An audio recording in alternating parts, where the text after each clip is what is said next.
E aí, galerinha, tudo bem com vocês? Tudo tranquilo? Galerinha, vamos para nossa aulinha de hoje? Nossa aulinha de hoje vai estar legal. Nós vamos falar sobre as ondas, certo? Então, se liga aí e vamos para nossa aulinha agora. Então, o nosso assunto é falando sobre as ondas, né? Então, olha a onda, nossa aulinha do 9º ano. E aí, vamos lá para o nosso primeiro slide. Imagine o seguinte, imagine que você está aí com a corda e essa corda está presa a uma parede, né? Aí você pega a sua mão e faz esse movimento e aí ó, o que acontece? Você vai observar que aparece a onda e quando você observa isso, você vai ver a direção da onda e a direção da onda vai ser o que? Em relação à parede. Então ele vai diretamente, essa energia vai ser direcionada para a parede. E falando em energia, vamos ver aqui o conceito de onda, né? São perturbações regulares que se propagam. Importante, galerinha, ele não transporta matéria e mais transporta energia. Então, para a gente guardar na nossa cabecinha, a onda, ela não transporta matéria. O que ela vai transportar? Energia. Então, é isso que a onda vai fazer. Ela vai transportar energia. E aí, ó, a ciência que estuda esse conceito de onda é chamada de ondulatória. Ela é uma parte da física que vai estudar esses movimentos, essas ondas. Beleza? Então, seguindo adiante, vamos ver aqui o efeito detectável das ondas. E aí, para você observar, observe essa bolinha aí, ó. Ela está navegando aí em um líquido. Certo? O que a gente pode observar? Que essa bolinha ela está passando aí, ó, sofrendo a energia, certo? Emitida por essas ondas. E é por isso que acontece? Essas ondas, elas transportam energia, fazendo a bolinha se mexer. Então ela vai se mexer graças a essa energia provocada simplesmente por essas ondas, ok? Então, para a gente entender melhor, vamos seguir aqui adiante, vamos ver o que é frequência. E o que seria frequência? Galera, frequência é nada mais nada menos que a característica que a onda tem de se repetir, certo? E essas oscilações, ela vai se repetir por um determinado tempo. Ok? Então, se a gente for imaginar um som, por exemplo, esse som, quando ele se repete, ele vai entrar no nosso auditivo, né? E aí você vai ter uma frequência em um determinado tempo, ou seja, uma repetição em um determinado tempo, certo? E aí, para a gente entender isso, quem vai fazer essa medição é uma grandeza chamada de Hertz, ou também chamado de Hz, certo? E o que ela vai fazer? Vai medir essa oscilação, ou seja, essa onda, quantas vezes ela repetiu por segundo. Ok? Então um exemplo que eu posso dar para vocês aí, ó, uma corda do violino. A corda do violino, colocada em uma vibração do músico, emite uma frequência de 440 Hz, ou seja, o instrumento ele vai produzir 440 oscilações por segundo. Essa é a grandeza aí, ó. Então, se eu tenho 440 Hz, significa o quê? Que por um segundo, esse instrumento ele vai repetir essa oscilação 440 vezes. Beleza? Então, em um segundo. E aí o exemplo aí que eu dei foi do violino, certo? Então, seguindo aqui adiante. E aí, galera, para a gente falar sobre onda, a gente precisa também diferenciar das ondas mecânicas das ondas eletromagnéticas. E aí, para a gente entender melhor, eu trouxe aqui um exemplo. Eu tenho aqui o exemplo das ondas mecânicas. E o que eu posso ver sobre as ondas mecânicas? Que as ondas mecânicas, elas precisam de um meio material para poder propagar, certo? Ou seja, ela vai precisar desse meio material, ok?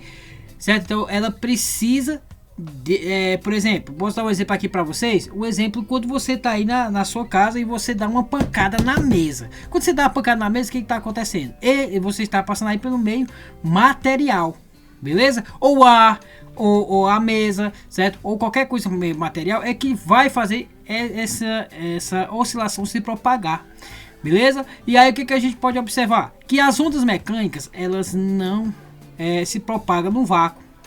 Ok? Já as ondas eletromagnéticas, ela não tem essa fronteira, certo? E aí eu vou dar um exemplo aqui de ondas mecânicas. Ondas mecânicas que eu posso dar a vocês, essa daqui, ó. Por exemplo, a água aí pingando aí, e ó, quando você observa, você vai ver que apresenta ondulações. Isso também é uma forma de onda, né? Vamos ter também aí a criança pulando corda. É um exemplo também de oscilação, ou seja, o meio material vai fazer com que essa onda ela se propague. Beleza? E aí, seguindo adiante, vamos ver aqui as ondas eletromagnéticas, que eu já tinha falado para vocês, né? Já tinha dado uma pincelada. É aquela que não vai necessitar de um meio material. Ela pode se propagar pelo vácuo, simplesmente pelo vácuo. E aí, como é que eu posso dar um exemplo aqui para vocês? O exemplo que eu posso dar para vocês é o exemplo do raio-x e do micro-ondas. Elas são ondas eletromagnéticas, certo? Ela não depende de meios material para se propagar, ok? Então, seguindo aqui adiante, vamos lá. Ondas eletromagnéticas se propagam num vácuo, que a gente já viu, né? E aí, qual é a velocidade dela? 300 mil quilômetros por segundo, ok? E nos materiais essa velocidade ela pode alterar, ok? Que é um exemplo aí. Quando você está aí na sua casa, você usa o Wi-Fi, né? E aí tem algumas partes aí da sua casa que ele não vai pegar, apesar de estar muito próximo do Wi-Fi. Porque que acontece aí, ó? Essa velocidade está sendo interrompida por meios materiais.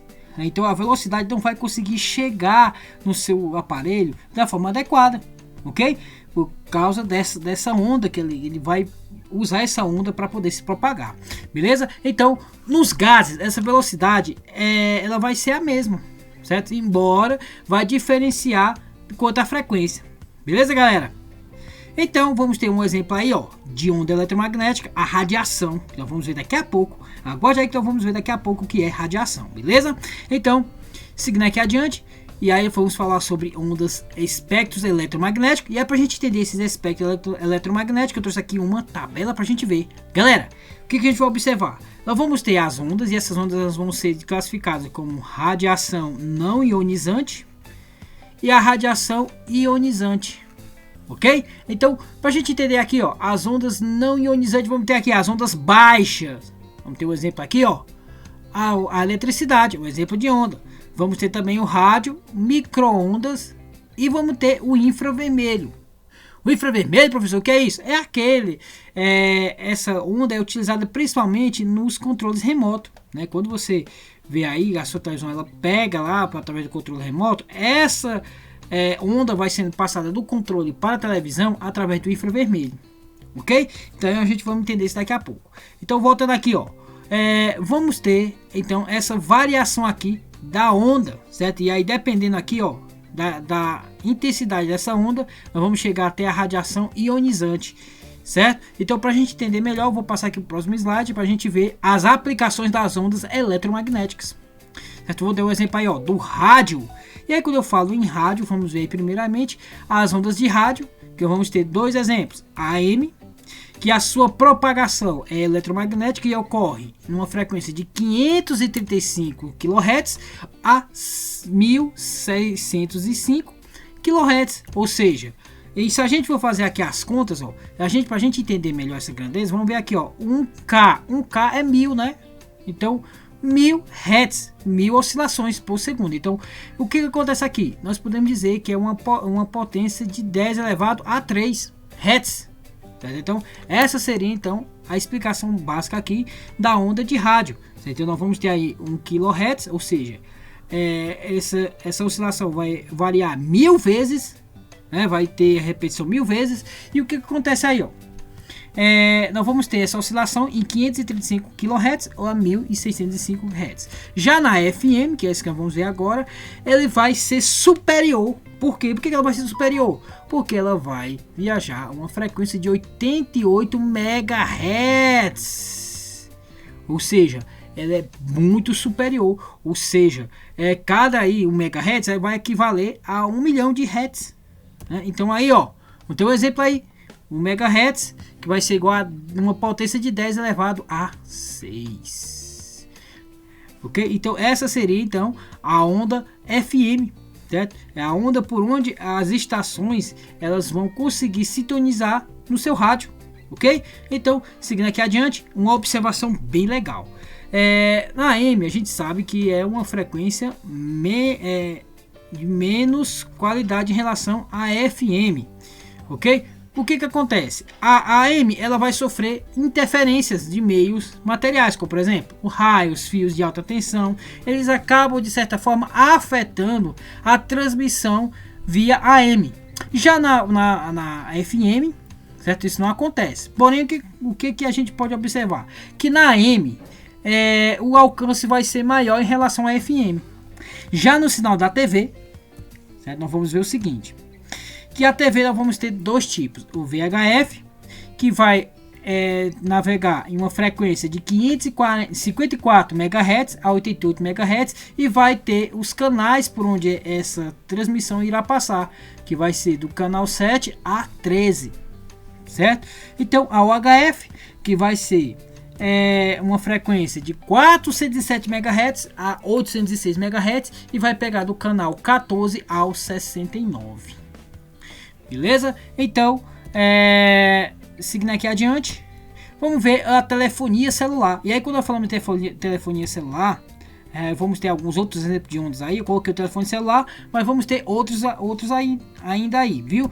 Telefone celular, vamos dar um exemplo aí. O telefone celular, vamos ter o Wi-Fi e vamos ter também o micro-ondas. A gente viu que o micro-ondas ele é de ondas baixas, né? A gente viu lá, o Wi-Fi ele vai ser da onda de rádio, né? Ele vai utilizar a onda de rádio e vai utilizar numa frequência de 2,5 a 5 MHz, GHz, e já a gente vai ver isso aí, ó.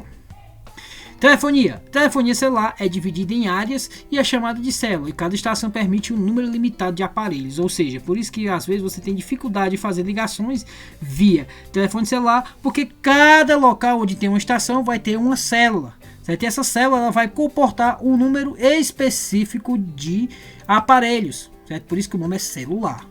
Okay? Já o Wi-Fi ele utiliza uma frequência de 2,4 GHz a 5 GHz, ou seja, 1 GHz vai equivaler a uma potência de 10 a 9. Já o micro-ondas, que é um outro tipo de onda, nós vamos ver o seguinte: esses fornos emitem frequência que transfere energia para o alimento, e ele vai... Como é que ele funciona então? Ele vai agir na molécula de água, então ele vai aquecer essa molécula de água, então consequentemente a água que estiver no alimento vai ser aquecida e por tabela vai aquecer o alimento. É assim que funciona o tal do micro-ondas, beleza?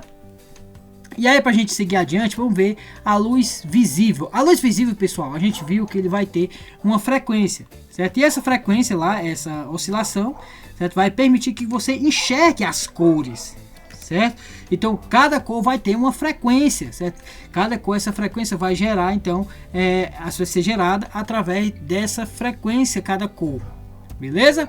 Então a retina humana é capaz de perceber as ondas eletromagnéticas de frequência aproximadamente de 4,3 vezes 10 a potência 14 Hz até cerca de 7,5 10 a 14 Hz. Essa é a frequência aí, a faixa no qual nós vamos ter o espectro visível, certo? Ou seja, essa faixa, se a gente for voltar lá para a tabela, vamos ver que essa faixa é a faixa no qual nós percebemos as cores, e cada cor ela vai manifestar um certo espectro aí de onda, beleza? Observação: os tons vermelhos aparecem nas extremidades em frequências mais baixas. Já o violeta ele está em frequências mais altas, certo? E aí, para a gente entender isso, vamos falar sobre os dois que estão abaixo dessa linha, certo? Da linha vermelha, nós temos abaixo da linha vermelha, vamos ter o infravermelho, certo? E o infravermelho, que o próprio nome já quer dizer, ó, infra, abaixo de vermelho, né? E o que acontece? A frequência dessa onda não são percebidas pelos nossos olhos. Você não vai conseguir ver essa frequência aí a olho nu, certo? E esse tipo de frequência é responsável pelo transporte do calor de uma fogueira ou de um forno até o ponto de assado. Ou seja, esse espectro infravermelho ele é responsável por isso. Ele vai aquecer aí, no caso, vai cozinhar os alimentos, né? No caso do forno, que vai ser emitido então essas radiação infravermelho, beleza? Já a ultravioleta, galera, significa o quê? Que ele está acima da cor violeta, ou seja, a gente também é imperceptível. Então existe uma faixa ali intermediária no qual a gente pode enxergar. Se tiver abaixo do vermelho, dessa faixa visível do vermelho, a gente não consegue ver. E se tiver acima do violeta, também nós não vamos conseguir ver, certo? Estamos acima do violeta, vamos chamar de ultravioleta, porque está acima. Okay? O que a gente pode ver sobre essa luz ultravioleta? Ela está presente principalmente nos raios do sol. Então, quando você vai lá, vai tomar um banho de sol, está lá na praia, o que acontece? Você vai receber uma carrada, uma enxurrada de raios ultravioletas, certo? E aí o que a gente precisa saber mais? E esses raios ultravioletas é chamado de raios UV, certo? Raios ultravioletas, certo? E o que a gente pode observar? Que vamos ter dois tipos, o ultravioleta A e o ultravioleta B. Aí, dependendo do tipo, pode ocasionar queimaduras diferentes na pele, certo? No caso aí, se você estiver exposto ao sol por um tempo prolongado, certo? E o que a gente vai observar? No nosso meio ambiente, nós vamos ter um gás que vai nos proteger desses raios ultravioletas. Por exemplo, o gás ozônio. O gás ozônio, ele é um gás responsável por filtrar parte desses raios ultravioletas, para que o nosso corpo não sofra ações realizadas por esses raios, certo? E aí, ó, o que a gente pode observar? Por isso que quando se diz lá que não pode tomar banho de sol em uma determinada faixa horária, por quê? Porque quando você vai tomar banho de sol em determinada faixa horária, vai ter a exposição a maior quantidade de raios ultravioletas, a maiores quantidades de raios ultravioletas. E o que acontece? Essa exposição prolongada de raios ultravioleta pode causar problemas na pele e olhos, podendo até, por exemplo, causar espécies de cânceres na pele. Ok? Então, muito cuidado aí quando você for tomar banho de sol. Prefira tomar banho de sol antes das 9 da manhã ou após as 4 horas da tarde. Certo? Esse é o horário específico para que você não tenha grande quantidade de raios UV passando aí pelo seu corpo, né? Chegando ao seu corpo, podendo danificar a sua pele. Ok? Então, seguindo aqui adiante, vamos ver os raios X, que é também uma frequência de onda, mas é uma frequência de onda muito elevada, muito acima dos raios ultravioleta. E o que a gente pode ver aí, ó? Que essa luz, aliás, essa frequência, essa onda, ela consegue atravessar tecidos, certo? E o que a gente precisa saber? Ela foi descoberta por um físico alemão, chamado de Konrad Roger, certo? E foi utilizado na prática de radiografia e produzido imagem de papel fotográfico. Então é isso que acontece, então ele vai produzir essas imagens, certo? Observação importante: para determinar o diagnóstico médico, a exposição do raio-x oferece risco à saúde. Então, mas ele é importante? Mas uma frequência muito pequena, porque se a gente for utilizar raio-x direto, o que pode acontecer? Pode ocasionar problemas de saúde, certo? Essa radiação e as radiações, elas podem causar, por exemplo, cânceres, né? Ok? Então, inclusive, galera, lá onde é o quarto que é feito, certo? Esse exame de raio-x, ele vai ser totalmente recoberto por chumbo, certo? E também as roupas da pessoa que está utilizando também vai ter chumbo. Por quê? Porque não correr risco a manusear, né, esse aparelho que emite essas ondas. Essas ondas, elas podem oferecer risco porque elas são forma de radiação, certo? Raio-x também é um tipo de radiação, e radiação é uma forma de energia, certo? Essa energia ela pode danificar os tecidos, ok? Principalmente os tecidos corpóreos. E aí vamos seguir adiante, os raios gamas. Os raios gamas, galera, é uma frequência superior ao raio-x, certo? Uma frequência bem superior, são mais penetrantes e mais perigosos. Inclusive, né, são produzidos por materiais radioativos. Ou seja, esse material ele está liberando energia ali para o ambiente, ok? E por ser radioativo, eles causam problemas nos tecidos, certo? Problemas de radiação, ok? Radiação seria o quê? Seria uma forma de passar energia, certo? Aquele objeto ele está passando energia, certo? Para o ambiente ali, e isso nós chamamos de radiação, ok? E aí o que a gente precisa saber mais? Para poder ser prescrevido raios gamas para tratar células cancerosas, é preciso de uma avaliação médica, certo? Então ele trata os raios gamas, eles matam algumas células cancerígenas. Então, por isso, então, a utilização de raios gamas, certo? E como é que a gente chama isso, professor? De radioterapia. Então, a radioterapia é nada mais nada menos que a utilização de radiação, raios gamas, para poder, então, matar essas células cancerígenas. Beleza? Então, vamos lá para a nossa atividade. Em nossa atividade, nós vamos ter o seguinte. Vamos ver a primeira. Sobre as ondas sonoras, é correto afirmar que não se propagam na atmosfera, na água, no vácuo, no meios metálicos. E aí você vai escolher aí uma opção. Vocês sabendo que a onda sonora é um exemplo de onda mecânica, né? De uma onda mecânica. Você fez ali, ó, uma batucada, né? Bateu, tocou violão. Então, esse tipo de onda aí é uma onda mecânica, beleza? Então, seguindo aqui adiante, vamos para a segunda questão. Segunda questão tem assim: assinale a alternativa que preenche corretamente a lacuna do parágrafo a seguir. As emissoras de rádio emitem ondas, e aí você vai colocar de eletromagnética, sonoras, que são sintonizadas pelo radioreceptor, um processo de transmissão. Essa onda deve sofrer modulações à sigla FM adotada em certas emissoras. De rádio significa, e aí você vai colocar o que seria essa FM, né? 3. É correto afirmar sobre as ondas mecânicas o que? Ela transporta massa e energia? Transporta massa, quantidade de movimento, transporta matéria, transporta energia e quantidade de movimento? E aí você vai responder então essa opção. Quarta questão nós temos assim: assinale a alternativa que contém exemplos de corretos de ondas mecânicas. E aí você vai observar aí qual seria aí a opção que tem todas em ondas mecânicas, ok? E aí, seguindo aí adiante, vamos para a nossa quinta questão. E a quinta questão tem assim: as ondas eletromagnéticas no vácuo são todas idênticas com relação. Aí você vai colocar aí em qual relação ela vai ser idêntica. Seria a amplitude, o comprimento de onda, a frequência, ao período ou a velocidade de propagação? Qual seria delas? Então, fica aí para você responder. Nossa aula vai ficar por aqui, beleza? Então, o nosso assunto de ondas está muito bacana. E aí, na próxima aula, vamos ver o modelo atômico de Bohr, né? Vamos entender o que é as faixas aí da eletrosfera. E é isso, galera. Tchau, até a próxima. Valeu!